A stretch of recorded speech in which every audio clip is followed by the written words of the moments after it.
part 2 of my Lush Black Label perfume videos. So the Black Label, I forgot to say last time, the Black Label are actually technically called the Perfume Library perfumes, and those are only available in certain stores, but you can, generally speaking, get them online. I think they are generally more expensive than, well, they are more expensive than the normal perfumes. They're often a bit more complex. So they're the perfumes where I always think that you should try them on your skin and not blind buy them necessarily, because how they smell when you first spray them isn't necessarily going to be how they smell when they dry down.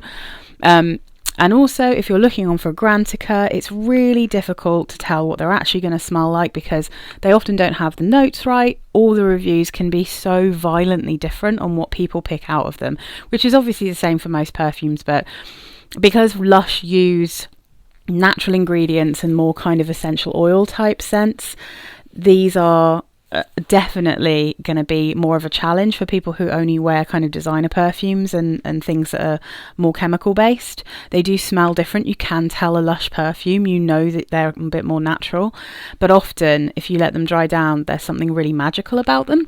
So part 1, I did quite a few perfumes. This one I only have 4 actual bottles, and then I've got some other just to talk about that I've tried on my skin and for one reason or another I don't have.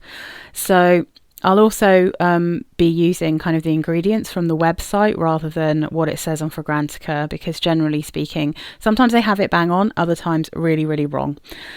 So let's start with Confetti. Confetti, I think this was a very limited edition, and then it came to the Perfume Library, and you can definitely, I know you can get it in Oxford Circus. Up until this, literally I'm filming this, it's just gone off of the website. It's still on there, but it's not available to buy, whereas last week it was on there. So I don't know if they've just run out or what's going on, but if you're interested in this one, I suggest getting yourself to a Lush where there's a perfume library, because annoyingly enough, it's just disappeared. So Confetti is a violet perfume. It's called Confetti apparently because when it was made, people at Lush thought that it had a dragée smell to it, so it smells a bit like sugared almonds in the dry down. But the main scent here is violet, and it's a beautiful Lush violet. I think Lush's violet is a really, really nice kind of beautiful violet smell, and they just kind of change up the degree that it's going to be sweetened, you know. So I'll talk about a couple of other violet perfumes that they have as well. But for instance, American Cream is a very violety perfume. That one's also got lots of iris and rose, and it's, you know, it's really, really sweet, and it smells like a Lush perfume. This has that same violet, but it also is more complex. So the notes in this one, they have rose oil, they have violet leaf absolute, they've got sandalwood oil, they've got citral, they've got, I don't know how this has like that almondy smell, and they don't list tonka, but to me it smells like almond and tonka in the base. So this one starts out quite bitter, quite green. It's got a sharper violet, more like Kerbside Violet, which I'll talk about in a bit. It's got more of that kind of natural, not sugary violet when you first spray it. It's got greenness as if there's lots of leaves, you know, it's like actually the violet bush. And then there is this kind of bitter coffee, black coffee, and it's a really fabulous coffee as well. The Lush coffee in their perfumes is amazing. So I should just say I'm not sponsored. Like they haven't asked me to do this. I didn't get any of these free. They've all been bought with my own money. But I just think that when they put coffee in a perfume, I always think they smell really interesting, and they've normally got quite a good level of not making it overly sickly, you know. So this one is like a shot of espresso and a violet bush on the smoothest sandalwood table. I also happen to think that Lush's tonka and their sandalwood are just some of the greatest. Like they're so beautiful. Nothing smells chemical here. It's all just really, really pretty.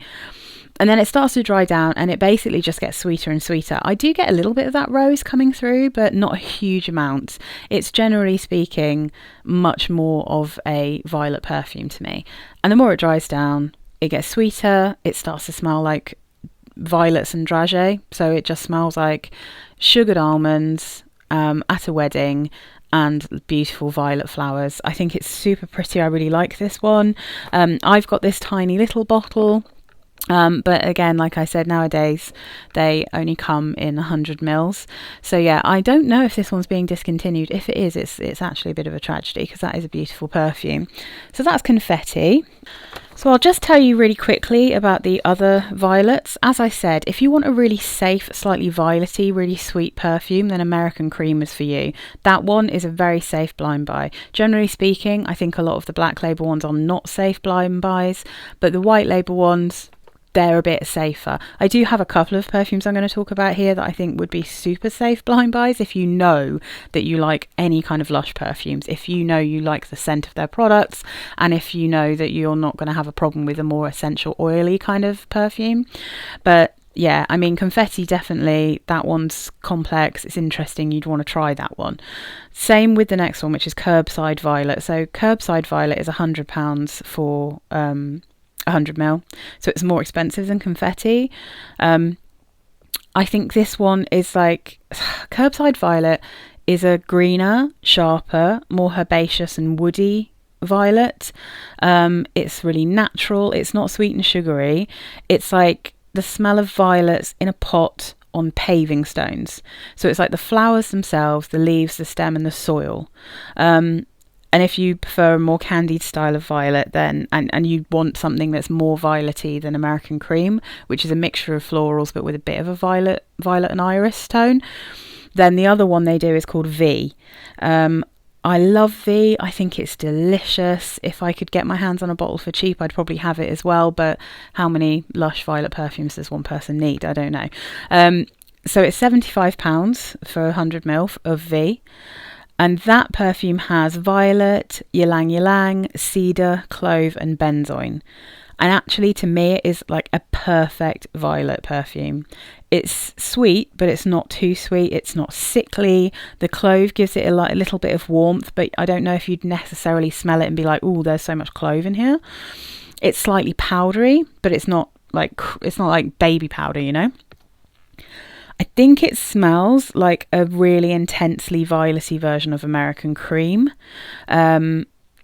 So yeah, I think if you just like took all the other florals right down in American Cream and pushed the violet really high up, maybe took away just a tiny bit of that sweetness, then you would have V. But I mean, I just think it's so delicious. I love V. I think it's a great perfume. Kerbside Violet, again, much more challenging. Confetti's a bit more challenging, but V, I think if you know you like violet perfumes, V I think would be very safe to blind buy. Not that I think anyone should blind buy anything that's £75, but if you can go in and check it, you know.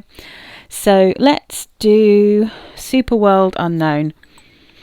I'm torn up about this one. I don't know how to feel about it, because the first time I tested Superworld Unknown, I was really into it. I thought it was delicious. You can see it's got this lovely, like, dark liquid. And then I've tried it again from the bottle, and I can't quite get on with it. It's really, really tricky, and I think it's something to do with the notes and the way that they're blended together, because I've had this problem with some other perfumes, like designer perfumes. I've had the same kind of issue. So the notes on Fragrantica here don't really match up with what it says on the Lush website in terms of what the ingredients are. So let's just go with Lush, because they should probably know what they've got in their own perfumes. So they've got lime, lemon, cassia, which smells like cinnamon, and then neroli, rose, geranium, farsenal, which has a slight linden blossom and angelica smell to it, sandalwood, benzoin, cocoa and coumarin. So I think the problem I'm getting here is with that lime, which I find to my nose is clashing quite a lot with the more floral and kind of sweeter dry down. So I get the rose followed by the neroli. I think there's like it's just hardcore lime when you first spray it. Really, really, really limey. And you do get some sandalwood, you do get some tonka. But there's something a bit sour and acidic in a way that I don't find melds very well with the florals. It sounds rough to say it, because I think that I didn't feel like this the first time I tried it, and I don't know if this is just because it's a different bottle, but when I went back to the store to test the other one again, I did feel the same way. It might have just been that I smelt it on a day when for some reason my hormones were like, oh, this is amazing. And now I'm not feeling the same way, but there's a slight vomity vibe to it. That's the problem when I first spray it, and like for maybe at least half an hour when I'm wearing it. I also feel that way about some other really popular perfumes like Dior Poison Girl, for instance, Azaro Wanted Girl, and Omar Bish by Lolita Lempicka. There's something about the like a very, very sharp and acidic note mixed with very, very sweet notes. If there's florals in there as well, that sometimes just throws me off and just it gives me like a, I mean, that's no other nice way to say it, like a stomach acid kind of vibe. And I know that I'm a very weird person to say that, but that's just how I personally feel about this one. Unfortunately, when it dries down, it's amazing. Like, it smells beautiful when it dries down. You really do get much more of those florals. It's really nicely sweet. I think rose is the main thing here. But yeah, I mean, I think it's got that kind of same issue I have with rose jam. It can be a little bit tricky. So it's not my favourite. I don't like hate it or anything, but it's definitely not my favourite. So before I get the next bottle up, I'll just also mention another floral that I can't quite get on with. Even though, again, I think it's quite pretty. I think the dry down's nice, and I think other people would love it. So there's one called Cocktail. That one is £85 for 100ml. That one, I mean, it's a classic Lush. So many Lush perfumes have the following combination of florals: ylang ylang, rose, and jasmine. It's an absolutely classic combination for Lush. They just use different amounts of it, so it does give you a different floral kind of in the dominant role, if you see what I mean. So in Cocktail, it's got citrus, sandalwood, it's got oak moss. Their oak moss is quite strong, I'd say, in Lush, generally speaking, but it's also nice. I've got one that has oak moss in that I really like, but sometimes the oak moss is just a bit too much for me, and I find that in designer perfumes as well. It depends how you feel about oak moss. The ylang ylang's really fluffy, and then it has like a hint of rose and jasmine, but to me there's a slightly odd scent that very gently reminds me of a clean swimming pool. So it's that kind of chlorine-y kind of smell. I do actually get that with a few things. So for instance, the musk in Narciso Rodriguez perfumes smells like swimming pools to me and on my skin.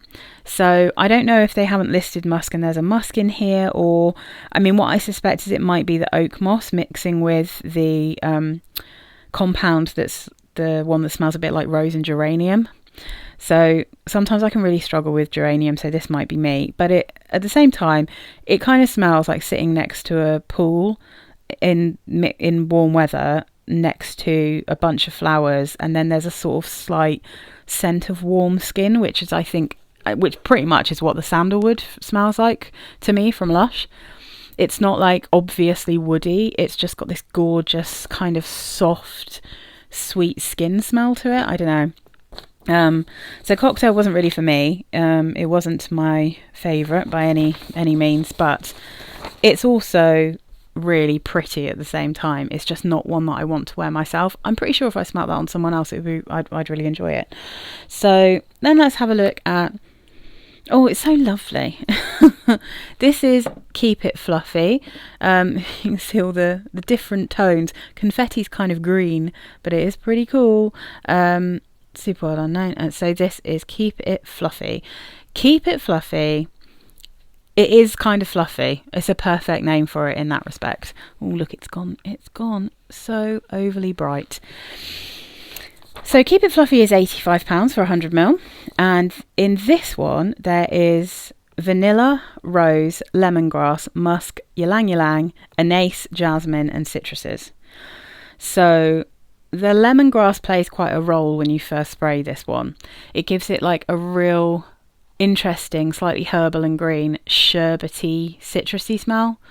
So when I first sprayed this on me, actually, when I first tried Keep It Fluffy and Cocktail, I got them mixed up because I'd had one on each arm. And just because the other one's called Cocktail and this one smells kind of fruity and sherbety to me when I first spray it, I assumed that Keep It Fluffy was the other perfume, and this one, which was sherbety, was Cocktail, because the names make way more sense, I think, in that respect, because I think Fluffy is quite a good name for the other one as well. So anyway, I had it totally wrong. Thank God I went back and checked them again. So Keep It Fluffy, like I said, it kind of starts off with that real kind of almost jammy lemongrassy smell, and then you get those florals coming through. So the ylang ylang's really, I think, the dominant one in Keep It Fluffy, and jasmine is kind of at the bottom and roses in the middle. So I think this is really gorgeous. It has a slight tropical vibe about it because of that, and I would say that this is a really good alternative for me to actual rose jam from Lush, because I don't like the geranium in that, and to be honest, I can get a little hint of that same geranium here, but it's not as strong. So rose jam, I found kind of, again, a little bit sick smelling, like not only sickly, but a little bit of that sick smell. I swear it is actually geranium going on that's causing me problems. But it's also like so sweet. So it was like a bit screechy and sickly at the same time, so I wasn't really keen. I can't really wear rose jam. I find that too overpowering and just off-putting, really. But this definitely has that same rose. It's got that same jammy rose. It's just way lower down in the mix, and you've got like a ylang ylang, then the Lush ylang ylang. Gosh, that's hard to keep saying. It has like a banana candy kind of smell to it. It's like a really beautiful creamy banana-y ylang ylang. So I really love this one, and it gives me a little bit of a feeling of, if you know Far Away by Avon, these don't actually smell the same. This is way more sherbety, it's more fruity, but in terms of the dry down, it gives me that same kind of feeling of having a sort of sweet creamy vanilla base with tropical florals on top. And that's how I feel about Avon Far Away. I love that original Far Away perfume. It has got a plastic doll head smell to it as well, which obviously this doesn't, because this is a much more natural smelling perfume. But it does give me that same vibe. I really, really enjoy it. I think it's yummy. I'm a real fan of Keep It Fluffy, and I think it's not like 100% safe blind buy to buy Keep It Fluffy, but it's one of the safer ones at Lush, I'd say. In fact, I'd say that Keep It Fluffy, one that I'm going to talk about in a bit, and V are all relatively safe. If you know you like banana ylang ylang, you're probably going to like this. If you know that you like violet, you're probably going to like V. So the other thing I want to mention while I'm talking about this is basically what I consider to be its sister perfume. So there's one called Two More Hearts. Now that is £85 for 100ml. That is very similar, except it's not as tangy. Do you know what I mean? It's actually more fluffy than Keep It Fluffy in a way. So Two More Hearts is jasmine, rose, ylang ylang, lemon and sandalwood. So it's less tangy, but it's more of a jasmine perfume. It's got way more jasmine in than Keep It Fluffy, but it has that same combination of those three florals again. So if you prefer jasmine to a banana ylang ylang, then Two More Hearts would be, I think, possibly the safest of the blind buys. It's really nicely balanced. I find it really difficult to wear jasmine. I love Lust from Lush. Can't wear it. Jasmine's way too heady for me. And generally speaking, in all perfumes, if I can really recognise too much jasmine, it gives me a headache. I didn't get a headache from wearing Two More Hearts. I think it's really pretty. It also has a slight vibe of Poem from Lancome, if you know that perfume, but obviously it's much more natural smelling. It's also lighter and kind of therefore a bit easier to wear. So it's one that I'd love to have in my collection, but it's kind of one that I don't really need because I've got this and I've got Poem. So it doesn't stop me wanting it, of course, but I don't really need it. Let's have a look. What have we got next? So this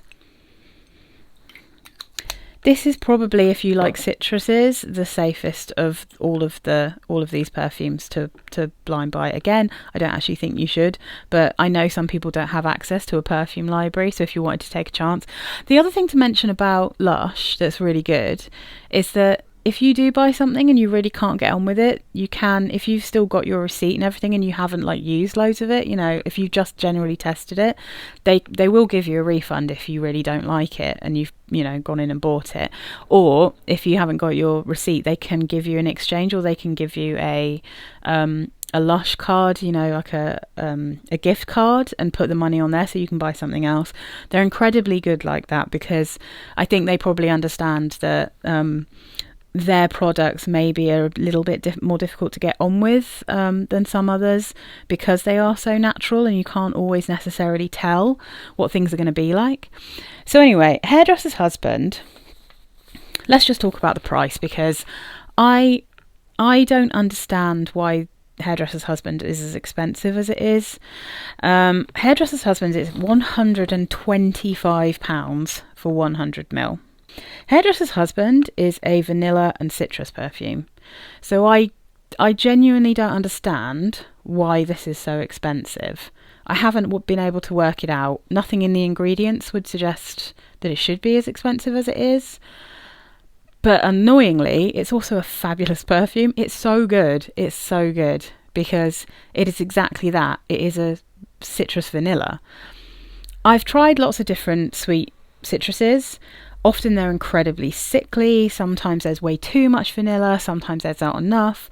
I think Hairdresser's Husband is it's more citrus than it is vanilla, but there is just enough of that creamy, lush vanilla in the base that you just get this beautiful sweetness. It's so pretty. If you like citrusy perfumes, but you find that sometimes they're just a bit sharp, or they're too, or you love citrus and you love sharp ones in the warm months, but you can't wear that sharpness in the winter, my goodness, this would be so good. So Hairdresser's Husband is orange, lemon, grapefruit, lemon verbena, and vanilla, tonka bean, and a bit of oak moss. I wouldn't really necessarily have guessed there was oak moss in this one.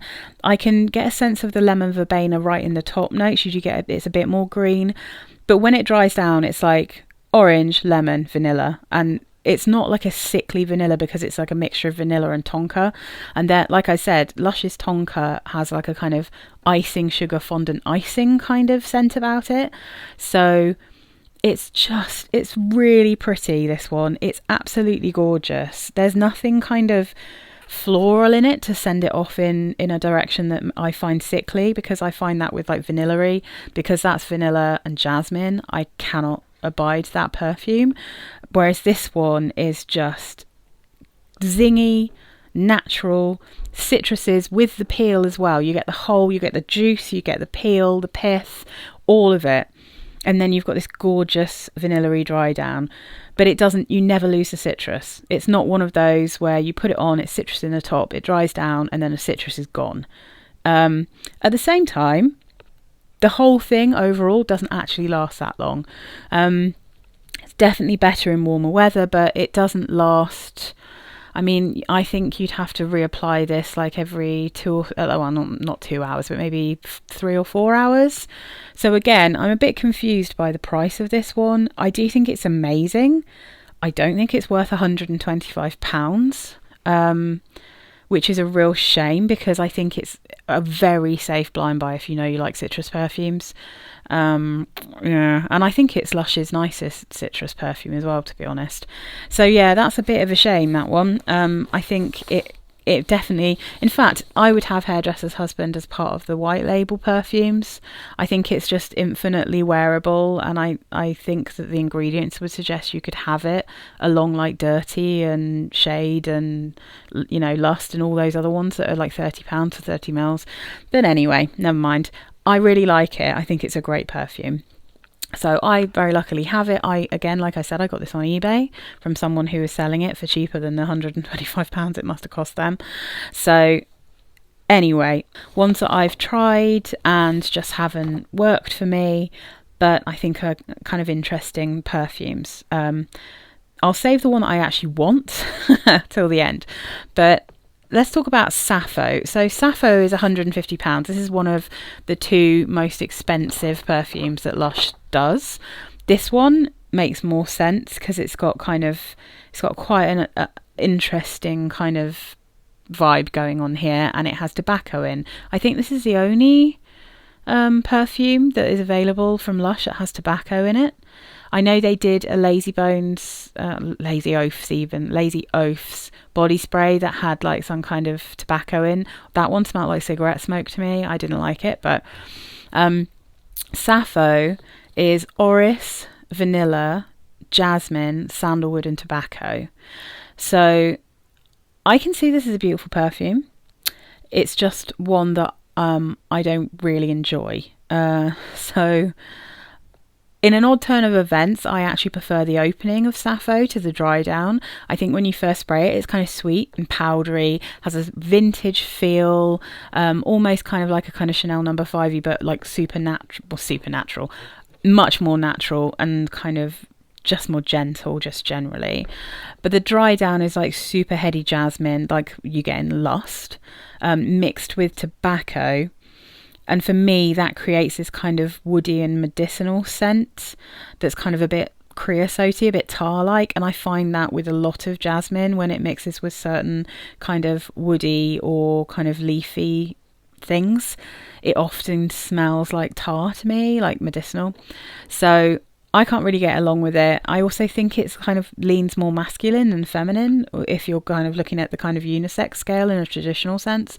So yeah, I don't really like Sappho, but I think there's a lot of people who really love that one. And the one that I want is on my list, and that is Ginger. So Ginger is £75 for 100ml, and Ginger is a lovely natural ginger juice scent with like a black peppery kick.